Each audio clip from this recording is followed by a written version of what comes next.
I'll even swear on it, like say fuck, it's okay. It's the real thing. This is like when we do things, we go free. But you know, I think in life you need that. You know, you need to. Okay, it's like I was doing an interview with NBC.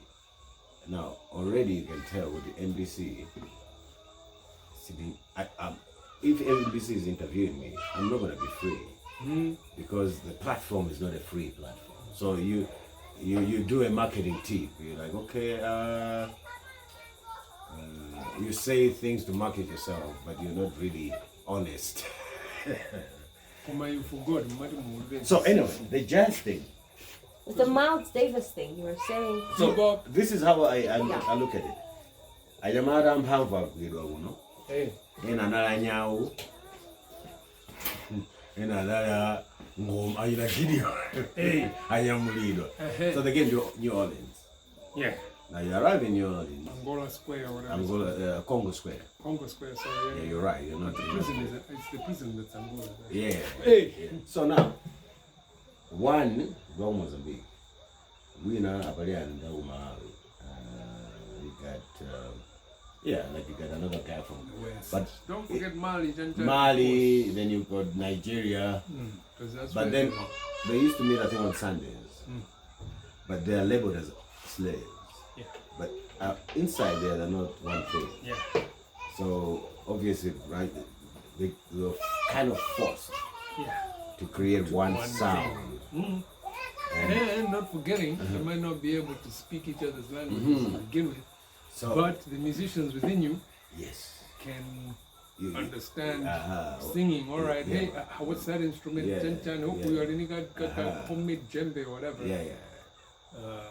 So then years later, kandrama, they get saxophone. Yeah.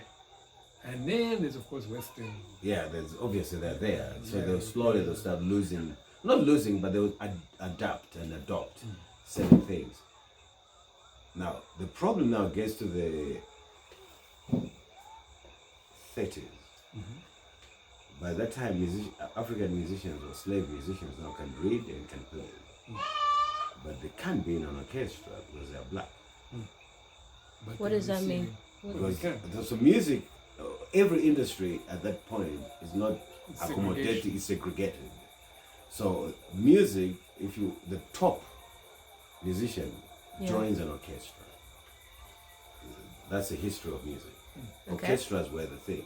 So all of us wanted to be in part of an orchestra.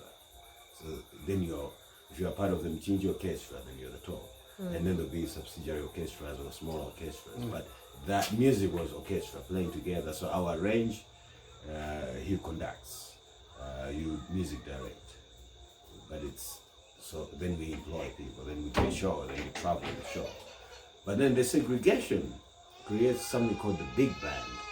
So the big band is the same, it's a jazz. Now jazz equals improvisation and freedom. So we have the jazz structure. Yeah, you can do that. Where the jazz is not going to proceed with that. So you get a point whereby you have qualified black musicians, but they can't be in orchestras. So they counter that. They start forming big bands, Duke Ellingtons. Now the big bands at one point become more famous than the orchestras. And when I read the 1920s criticism of jazz. No, that stuff is it's not structured. It's careless. It doesn't respect the harmonic and harmonic formations. Heavily criticized. Yeah. But what was happening eventually?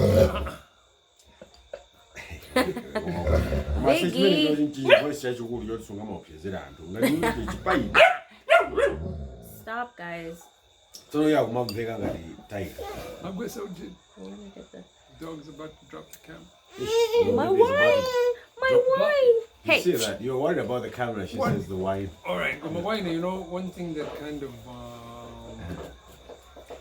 before I get to that, but I was gonna have another thing. about hip hop and jazz and da da da da da da. That's something we're talking about, which I was going to highlight for Monday. Well, It's a lot of bananas. oh yeah, West Africa. Yeah. And the influence of it even. And now we're speaking American music, right? Did you taste it?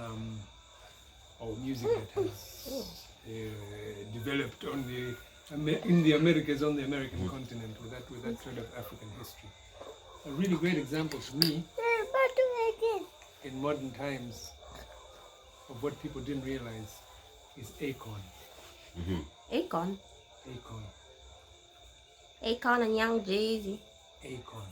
For Akon, Wimba Wag, how he sings, that is truly Senegal Dada thing. And when I heard it, and then I quickly checked his history, I was like, it makes total sense to me. His style and how he vocalizes, and even his storytelling, Ujin, I was like, this dude, this is it. He really encapsulates in a modern context. Yes. How those things came together back then in New Orleans. But in a more modern thing with a more modern sound. Como it says, it's na na na na na na na na na na na na na. Like spirituals also. Because that's where it comes from. It's that Mali griot thing, Yeah, so it's Mali, the it blues. gets into the spiritual. Now that's the first, you're right. Before we even go to jazz, the similarities of, now if I speak as a professional, the similarities of Malian music and blues are one thing. Yeah, it's one thing. That's already. Yeah, it's like a person who plays Mali music can play blues. It's simple. Now, what gets me interested though is Ada and her own wearing a music, so they know this is a crochet. It's half one beat, minimum 2 beats. Now, the jazz guys,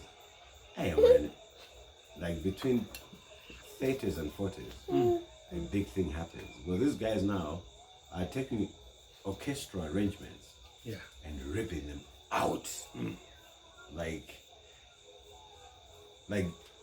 what is interesting about jazz, that there was jazz musicians before jazz education. Yeah. So jazz education is actually curated out of these guys. I get it. I found out if it's a good 30 times more. I don't know where that came from. But you know where it comes from? It's the freedom. Fun enough. So you're putting these people in a bondage. Yeah. Okay. But then you give them one day to be themselves. Yeah. Sunday. So I don't have time to learn your melody. So as you play your melody, I'm comping it. And this is the only gig, Bajab. Next Sunday, if you're alive, if your fingers so are you still find in order, if you notice the structure of jazz, you are playing the melody, I'm also playing around you. Yeah. The drama is also, and if you check drums now, in terms of jazz drumming, for me it's a mixture of Afro and Western. Yeah. So here it's mostly, but if you notice the jazz drum, it goes like, Hey. now if you take everything here,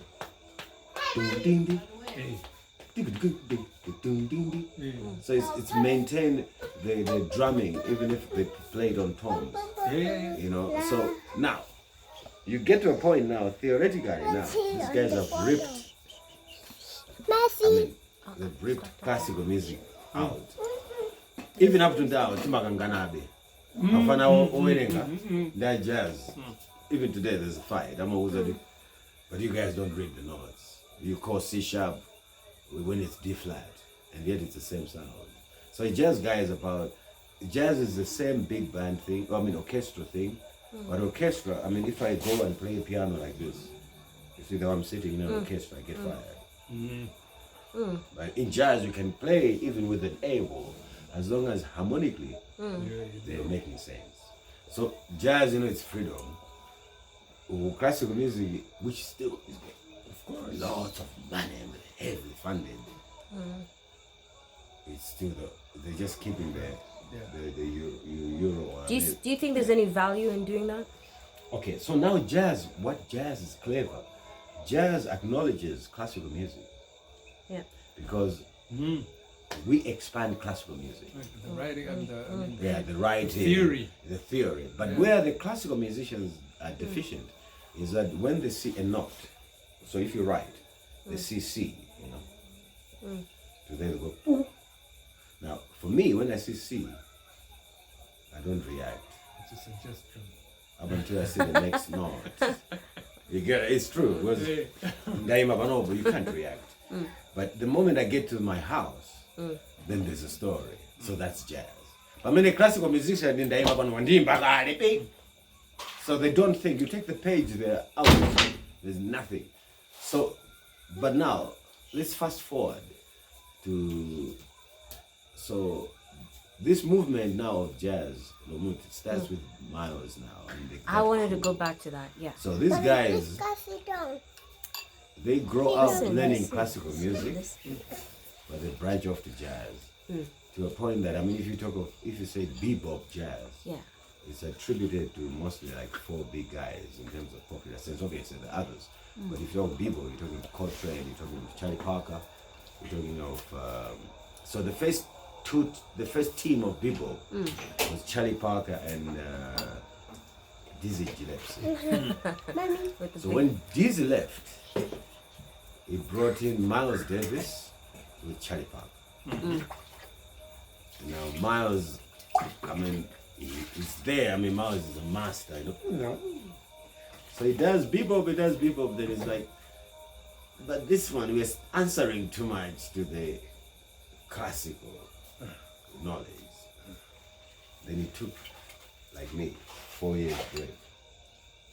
Disappeared from the scenery. Chitabwera ano. Ijajima like Michael Jackson. Nice one about Kerikit. It became now, so he opens up what we call,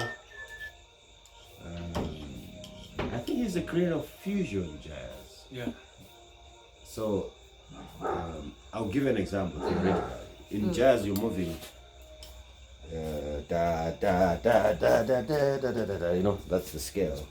So now they started this new thing of being on da, but the da doesn't change, and then there'll be da ooh ee, da ooh ooh ee, da ooh ooh. So in jazz, there's 2 things. It's called modal jazz. Now, Adanche Miriam Miles Davis, no. You know who are still doing that same jazz up until today? It's the Malawian traditional music. Because Malawian music in Makaji,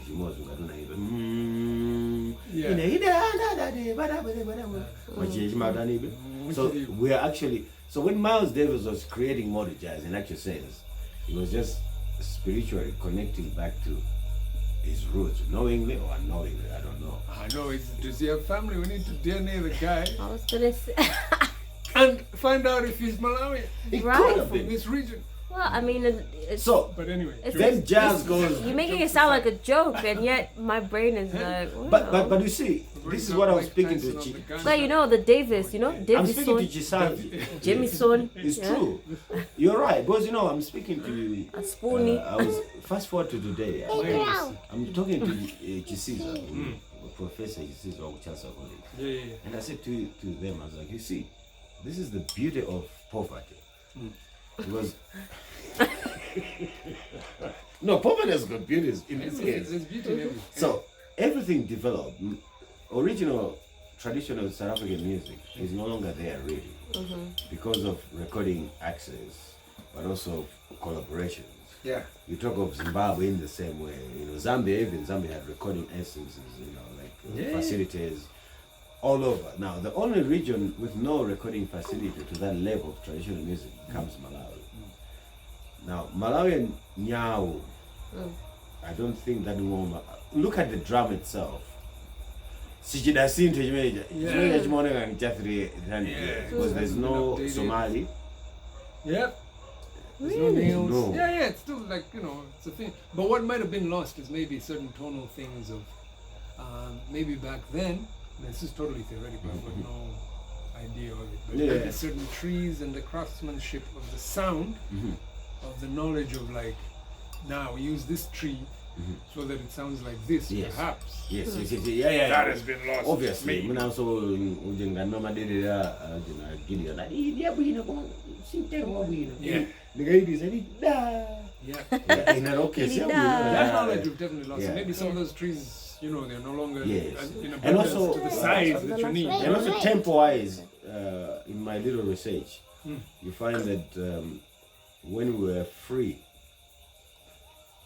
we were more laid back, though. Yeah? Yeah, by 80s Mbumba, they are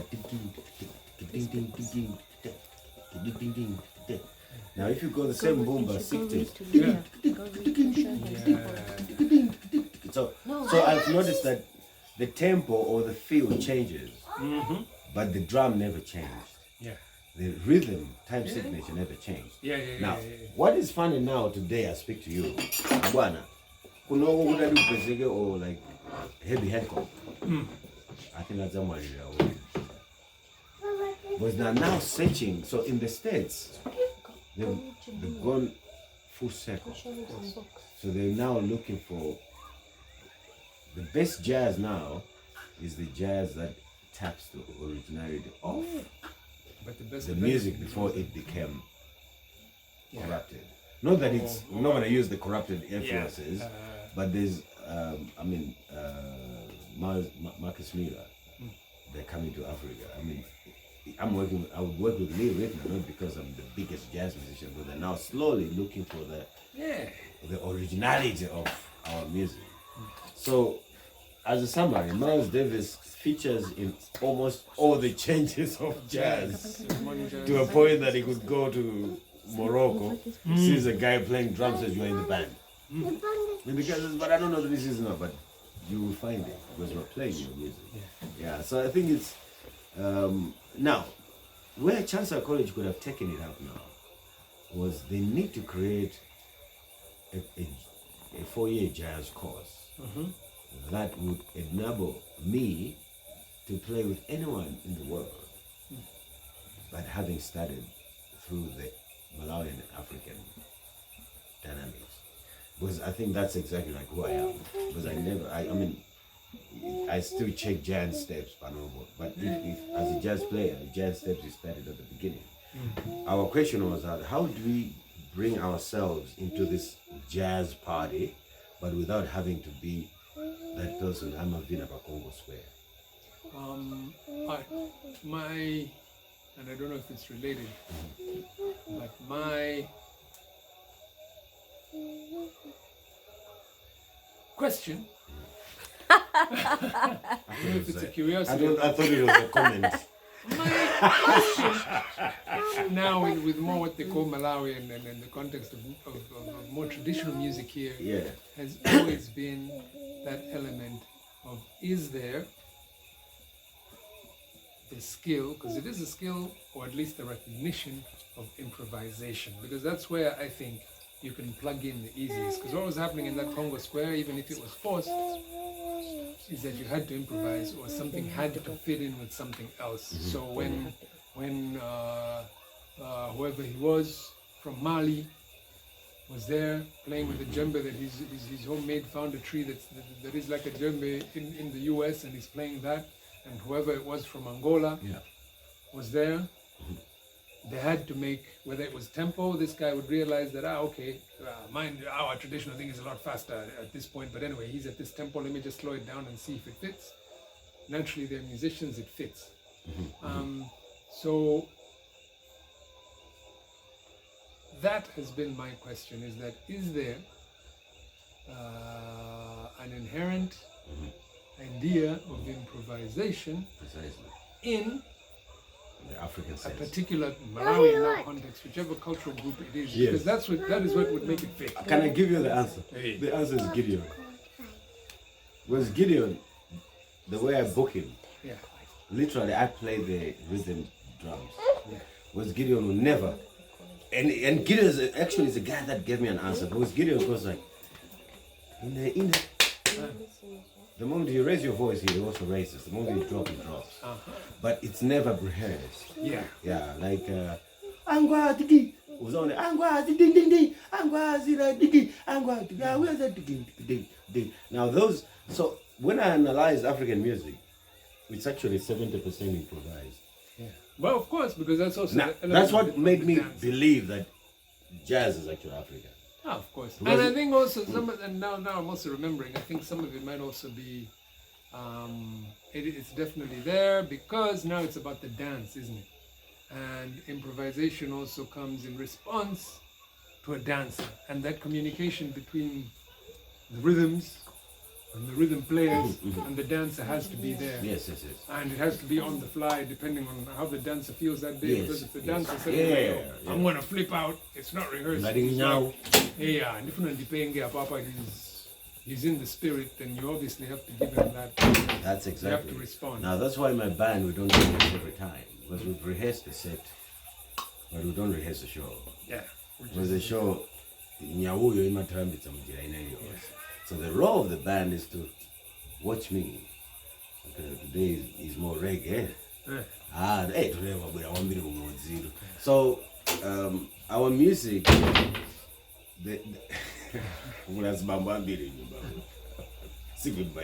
my God. So the African music essence and the guidelines of jazz today are completely identical. So that's why, even me, before I could answer that, if someone said to me, is your music jazz?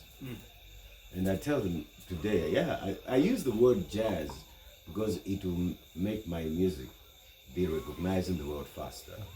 But basically what I'm doing, I mean, Toto Ife, I literally take Benny and modern jazz theories and I put them together. But if you take the Benny, it's another song. You know, so that's what I'm thinking. Malawi has a strong point because Ndumbawa too, my studio sana Ambili. So I mean, we are still. I mean, maybe in the next 20 years we might start losing it now. But up until now, you've got, and like Duante groups mostly, you find that there's a 2-year-old drummer and a 7-year-old drummer, but they play together. So you see the knowledge. So 80 plus 60. That's what this kid of 7 is getting. Like I'm busy now, just being there, so they're transferring that. So that also makes me comfortable that Nyao, in this sense, should be the same Nyao that was 100 years ago. Yeah. Okay, so I have a question quickly. So you guys said there's no in Somali, there's no nails in the drum. How are the drums made? Just like how is the wood. skin? Oh wow! What do you call it? There's a word for it. Like how we do the chairs. If you've noticed the chairs. Carpenters. Yeah, the carpenters don't use. I think I understand, but wow! What do you call those little things? They're so cute these days. Yeah, I see. I know what you. I know. Yeah, in IKEA. That's what. So that's exactly how they do the drum. I'm embarrassed, but that's the only place I know about these So things. I mean, if you go back in history, I would definitely believe so that I think this drum that we have is from the Metal Age. Yeah. Because that's the only time they could shape the shit. What this means is IKEA is also Malawian. Oh, it's African, definitely. It's African. Yeah, it's if you take off the God. borders. I was having a conversation with Lulu, like I said, and she had mentioned Miles Davis and his like his ability to sort of move through space and time and actually evolve. I think that's what it is, but I wanted to know a little bit more about that because that's where the conversation started. Miles Davis, talk to me. So Miles, so jazz has been changing. So you start from the New Orleans jazz, then it got a bit to blues, actually before it even became jazz, and then spiritual. So at that point it goes blues and gospel, black gospel that now we have, and that's the first big split in my view. But then you have the big band stuff with Hugh Ellington. Miles is young by then, and then it's still big bands and they're big, and then the bebop would try to play what 20 people would play, but with 5 people. So that's where Miles starts switching. So if you talk of jazz, one of the biggest genres of jazz, and all of us studied, it's called bebop, because bebop is the fastest and the most technical. Miles is there. And then what happens in general, politically, bebop musicians started feeling that they're better than anyone. Yeah, because we got skills. Yeah, we got the skills. Yeah, with like, jazz. So jazz now, that African thing now takes kind of a metropolitan USA life. All of a sudden, then it gets the suits, whatever, which is cool. It's going. Then having us being part of this group and touring for almost 10 years in the bebop sense, Miles takes a break. It's like we are the slaves of classical music. So he goes like his father's farm, stays there for 4 years, and when he comes back, hey, it's now. I can comfortably play a rock sound in jazz, and I can attribute it to Miles Davis. Because now Miles Davis decided to say, look, we've ascertained that we can take in classical music to the whatever level. But now what I'm going to do is I'm going to come back different. So he was more concerned in how do I incorporate Afro music in what I'm doing. Right. How do I incorporate sounds? So it doesn't have to be, bebop is saxophone, trumpet, in its natural sense, drums. Miles Davis was putting trumpet in a wah pedo. Wah pedo is for guitar. So he brought in science, technology, freedom, so he does that, then he starts something called fusion. And then years later, everyone's doing fusion. He's like, man, you know what? He had the husky voice. Hip hop is the next big thing. Dig our planet. Miles is also there. So Miles for me is the one that brought the real freedom to the jazz musician. Because before you still had to wear a suit, you had to play certain notes, you had to do certain songs, and he did that, and he did it to the highest level. Like, moving on. Yeah.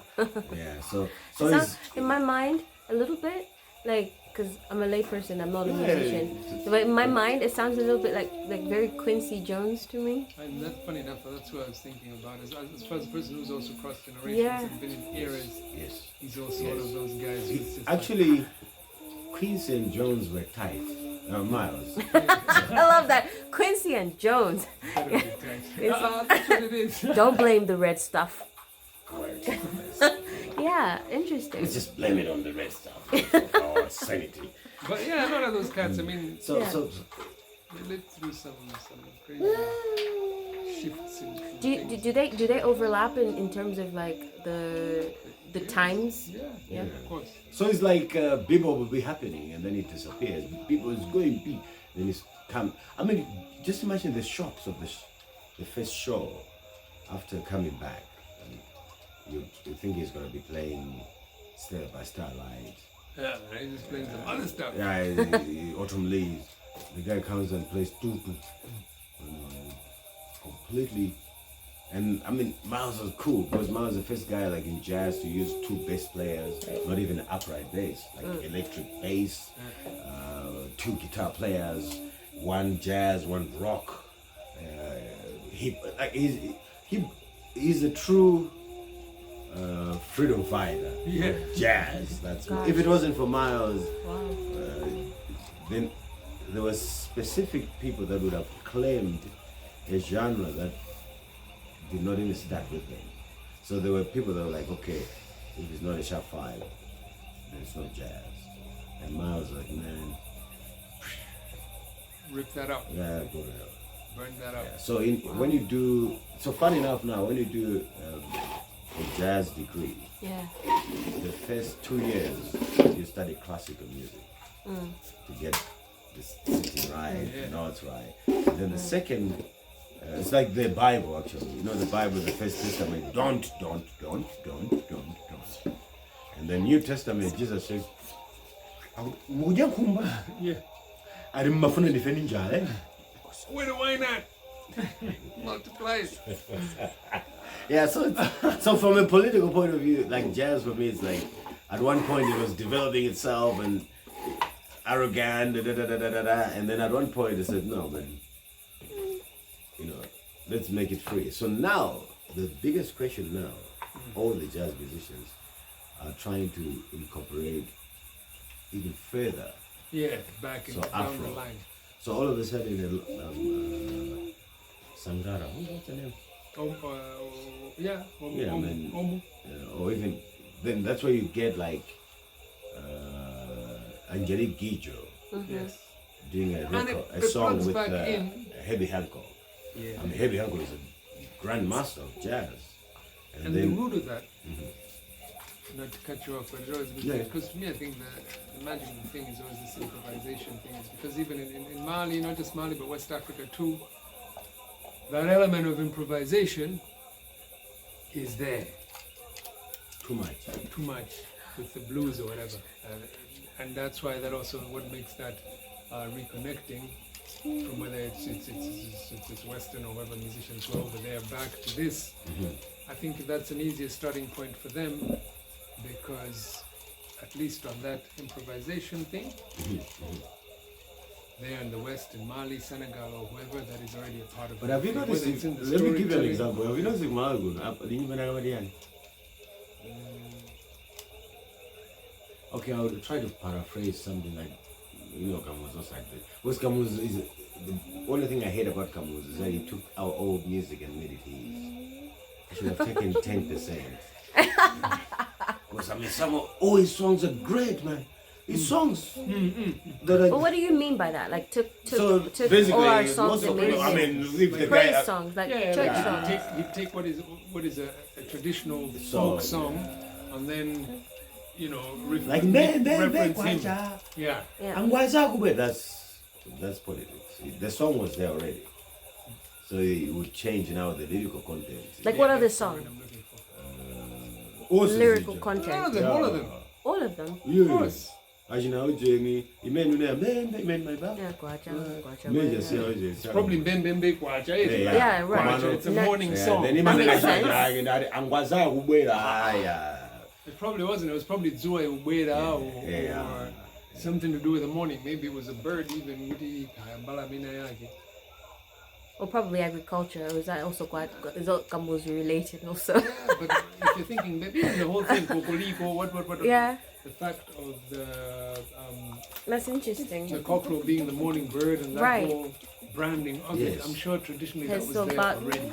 The birth of something, isn't it? Yeah. You know what I mean? It was a slogan. I mean, agriculture. That was aligned.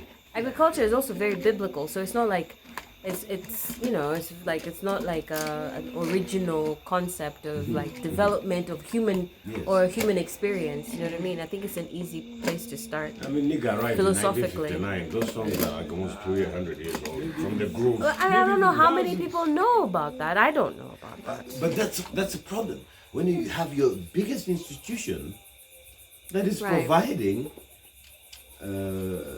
degrees in music. Yes.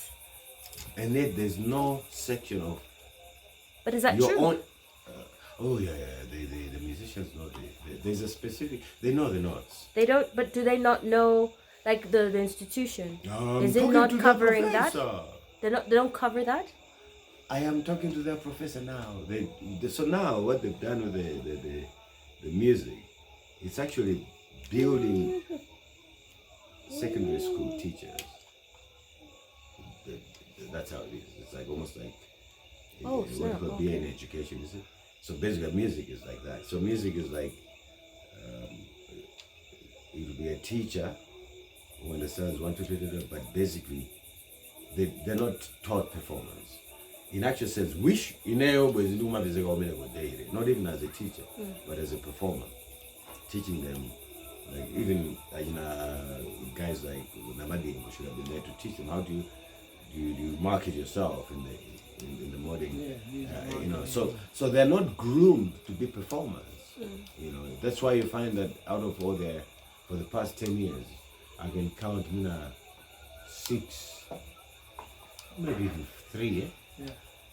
Because Faith was not even studying music, so I'll count like what. That generation. It's all 1 or 5. Yeah. But you've got a music program at one of the best colleges in Malawi, and then you don't have singers that can say, I have a degree from Chancellor College and this is my record. So most of them are not going into music again. They will either want it as a first degree and then go back and do anthropology. Anthropology. Hey, don't knock anthropology. I'm joking. I've one question. No, I was just joking. I know that those are the type of But things. imagine if it was mixed with Like, music. well, yeah, absolutely. And I think this is where I want to go back to what you had mentioned earlier, that okay, I don't know if it was intentional or if it's part of the understanding of Miles Davis and his contribution to music, in that a little bit what I was understanding from what you had described is that Miles Davis had I'm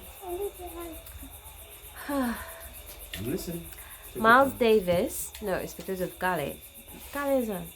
Do you want to be a musician one day? Are you going to be a musician? Do you remember that? I used to do when you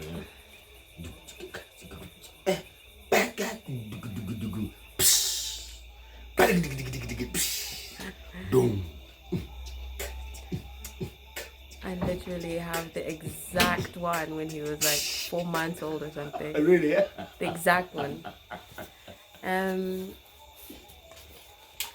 Okay, I was asking though, like Miles Davis, his contribution to music. Yeah.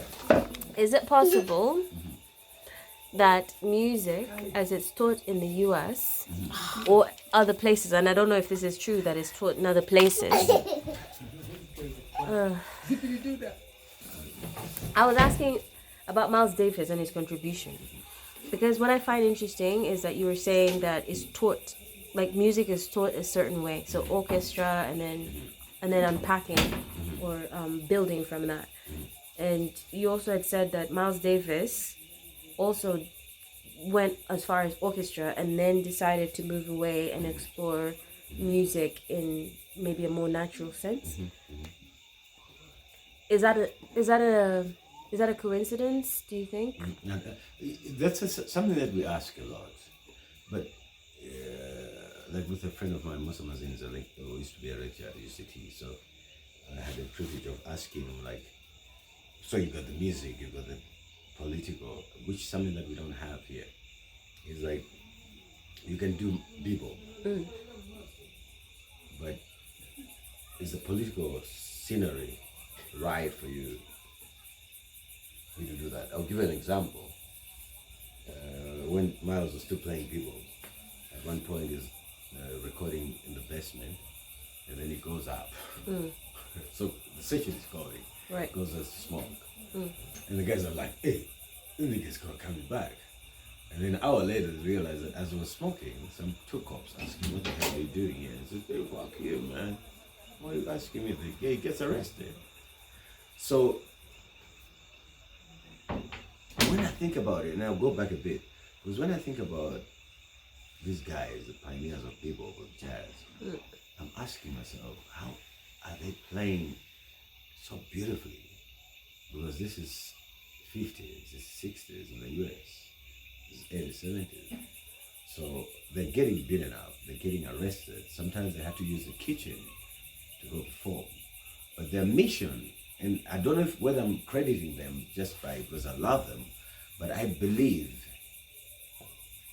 there was a big political attachment to their moves. The mere fact that they would first of all form big bands as opposed to joining jazz orchestras based on their color. So the formation of the big bands already tells me that that's a political move. You know, and then okay, big bands are becoming expensive, but how can we even trim it more and still play it that way? You know, so that's also political. But obviously, the white man in the orchestra is not going to shut up. So he's also writing articles. Okay. You know, criticize the whole song to say it's not theoretically correct because it's missing that, it's that.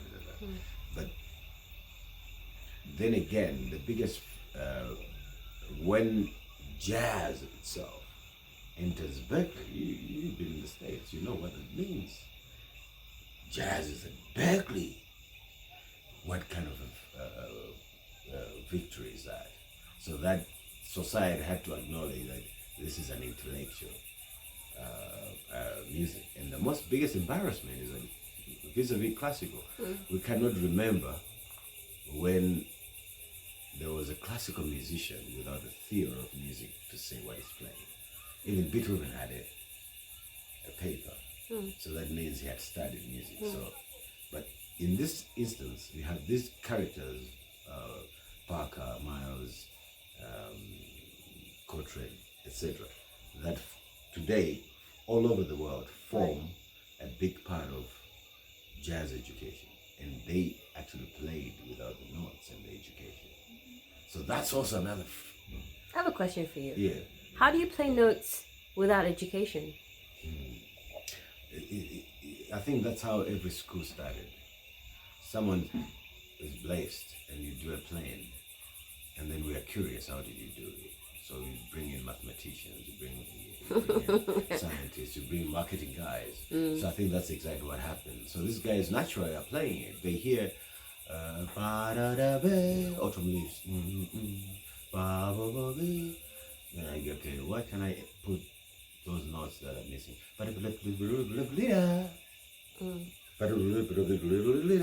So they get criticized, but that's not the melody. What are those other notes? But then when the theorists of classical music started analyzing Coltrane, Charlie Parker, Miles Davis, who's the fourth one? Dizzy Gillespie, and then other cousins that are around, they realized actually these guys, I don't know how to explain that, but at that point they realized that these guys are actually 100 years ahead of us. Because what we are playing, they're translating it 30 times, and they can do it differently every gig. So you play, you just do this at the gig, but every time you show me that color, I'm giving you different combinations of that color, and that can happen for 100 gigs. A few things jump out at me. Yeah. And tell me what you think. Politics, philosophy, and music. Very interconnected. True or false? I'll give you an example as an answer as well. It's a question I asked my dad, the WRA magistrate. The first degree, it is just law is even your second degree. So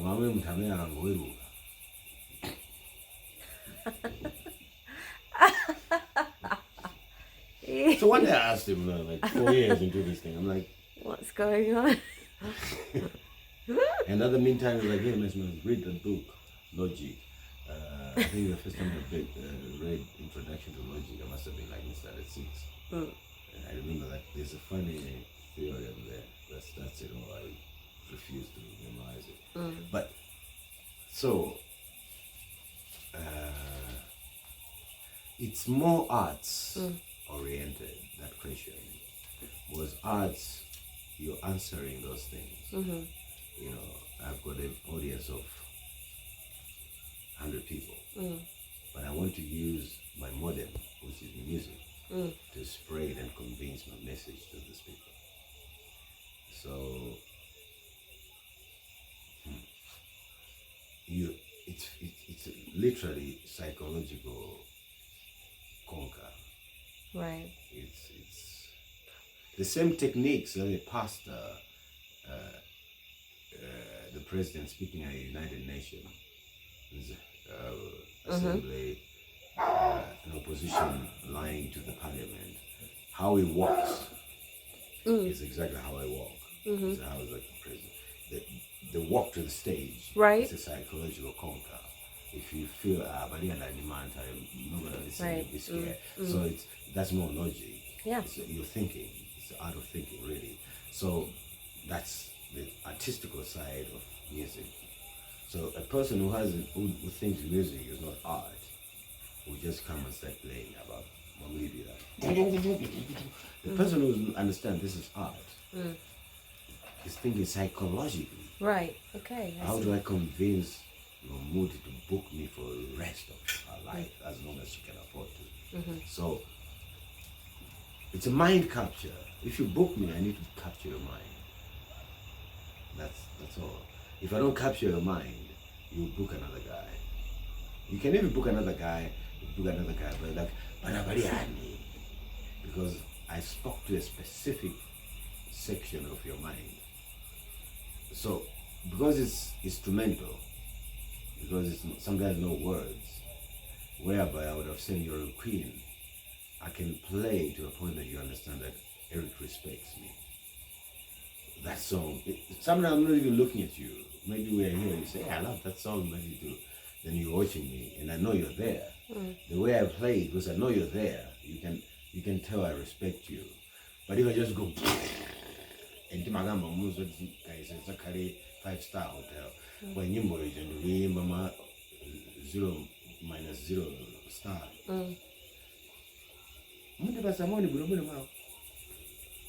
You know, I think like I think that's why there is a bit of a connection in my understanding between, you know, let's say politics, philosophy, and music or arts.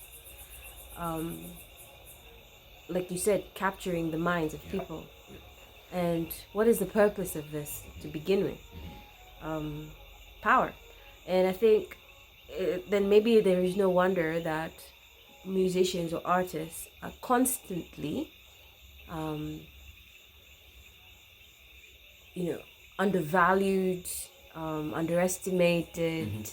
There's a word I'm looking for, but it doesn't matter. Denigrated. That's what I was gonna say. Denigrated, because there's a violence in denigrating someone. And I think that a lot of artists and musicians, and let's look at the context of Malawi. I can't speak for the African continent. I think you can.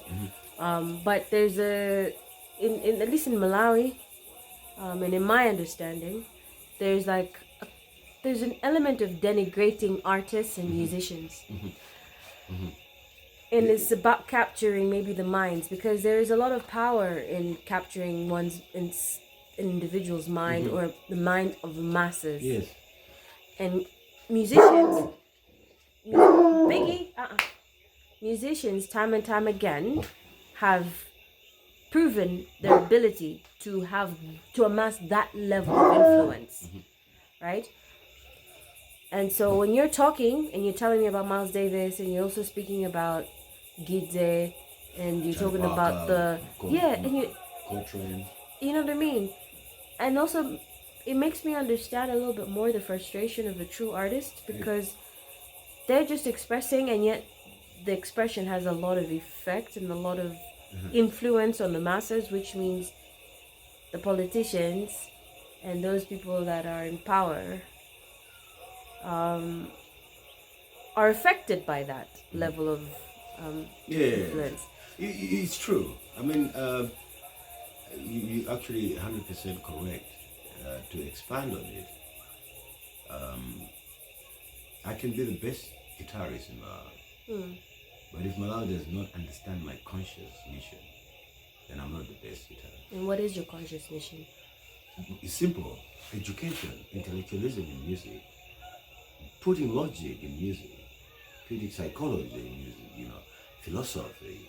Don't just shake my booty. Yeah, maybe that's another philosophy, but that's not mine. Mine is my idea of freedom is to cut what I did.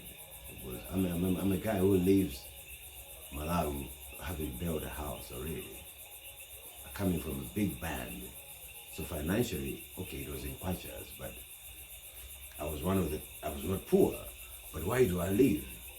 I leave specifically because in Malawi there's no marriage, and it's not only in music.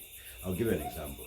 You have a person who markets, we've spoken about this, but I emphasize it for the camera.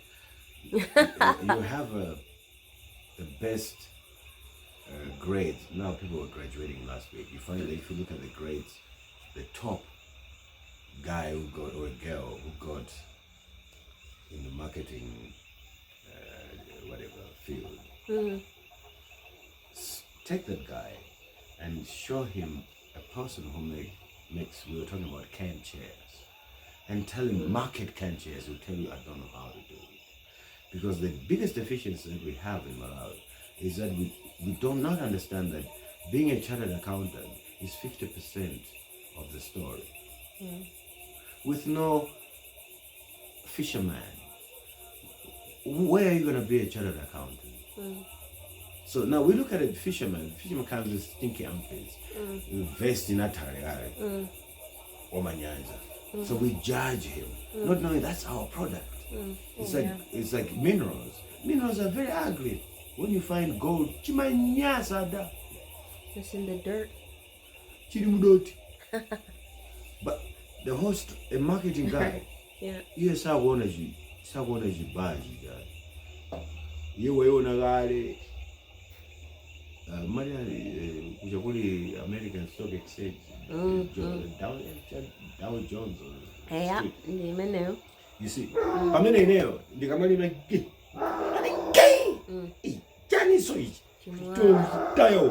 You see what I mean? That's the Malawian problem. The Malawian problem, you have the best lawyers, you have the best marketing guys graduating, you have all the management. The management is sorted, but there's no company to run. What's the company? Is a stinky guy that you think is stinky? Yeah, because we don't even know what the definition of that is. Like, what is a company? What is? We don't even know. They're trying to be employed. Well, I mean, I got into your head. I'm like talking like I know what you're thinking, but like when you're speaking, that's what comes in my head. That we don't know. Like that's why our nature is to denigrate, right? It's to undermine. Like that, and I think that when you're speaking, and the reason this conversation even started was because you were explaining Miles Davis, and now that you have, like when I circle back to how it started, I'm like, but Miles Davis seems to have crafted like the music degree.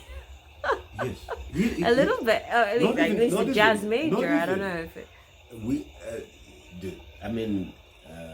I don't know if that's you do true. In the 4 years of studying jazz. Yeah. I think you study 40% of Miles Davis. Is that true? Yes. What are you basing that on?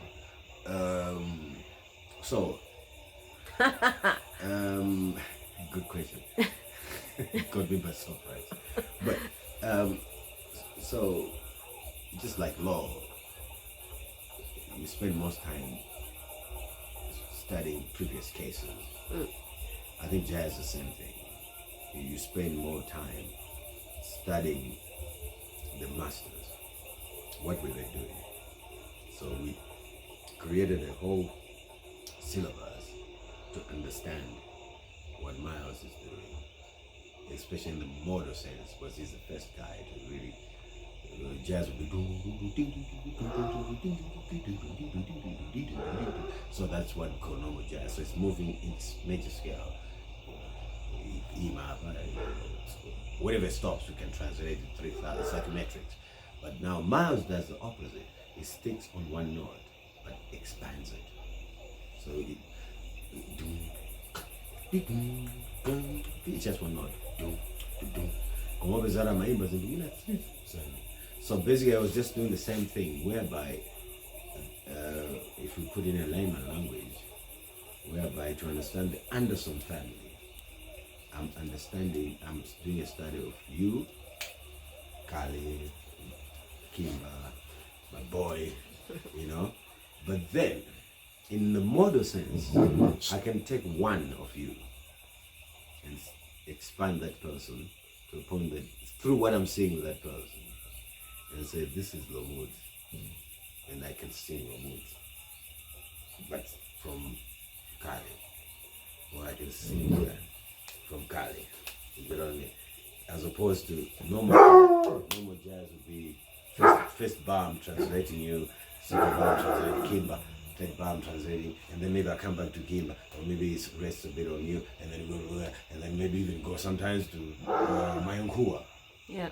In the modern jazz, which now Miles starts on the second version, is we stick to Kimba and be from just analyzing Kimba. We must, and looking what is happening, we must know, which is tricky, we must know who is Kimba and what is the influence that Lomutu brought. And what is the influence that the kids brought. But we're doing the whole analysis based on Kimba. That's modern jazz. The other jazz is the same. We're going to get the same answers, but having analyzed each member of the...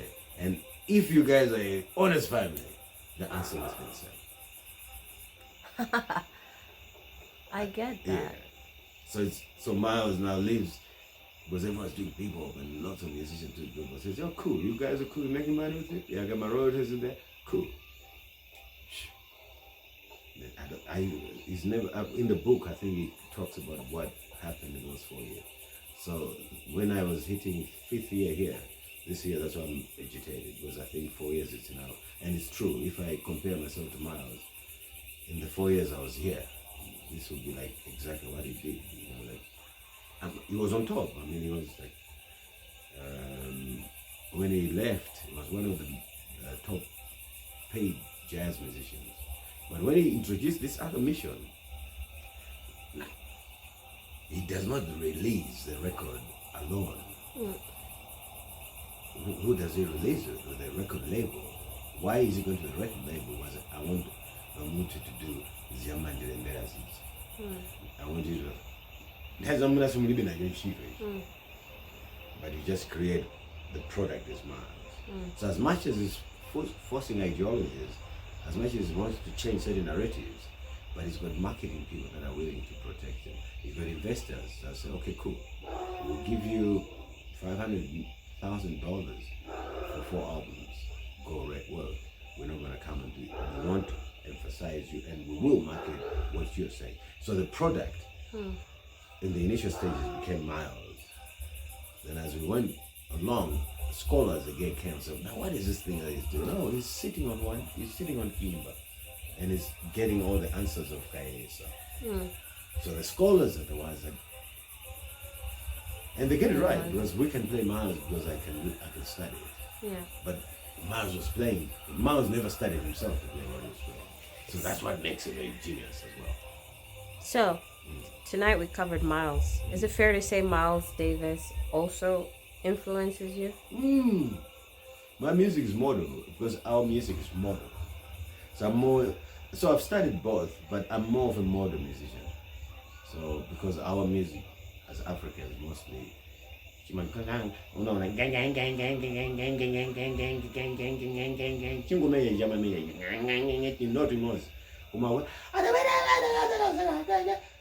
expanding the same note. It could have been so it's changing in the major scale. So the major scale only has certain notes, and then we translate that into. So in Malawi, is it usually that one person is playing one note and the other person is playing another note, or they music, not traditional? Traditional music. Mostly. Are they all playing the same note? No. So remember, we're not just. It's Kimba, right? But we're not analyzing. We're not playing Kimba only. I see. But we're linking back to Kimba. So Kimba is a guideline.